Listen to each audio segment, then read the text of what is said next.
DLSU Green Archers versus UP Fighting Maroons. This is our match hype. Nothing gets more crucial than this.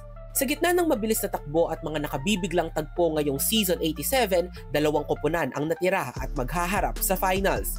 Ang UP Fighting Maroons at DLSU Green Archers, dalawang powerhouse teams na nakatakdang maglaban para sa UAAP Season 87 Men's Basketball Championship. Mula round 1 hanggang round 2, ipinakita ng parehong team kung bakit sila deserving na tanghaling kampyon ngayong season. Ang defending champion sa DLSU ay nagpakitang gilas sa kanilang dominanting frontcourt sa pangunguna ng reigning UAAP MVP Kevin Kiambao at Mythical 5 member Mike Phillips. Bukod dyan, nakapulot pa ng experience si Kiambao nang maglaro para sa Gilas Pilipinas nitong Nobyembre. Samantala, ang UP ay umaasa sa leadership ng veteranong si JD Kagulangan at scoring brilliance si Harold Alarcon kasama ang kanilang trademark na matibay na depensa na nagdala sa kanila sa ika-4 na sunod na finals appearance.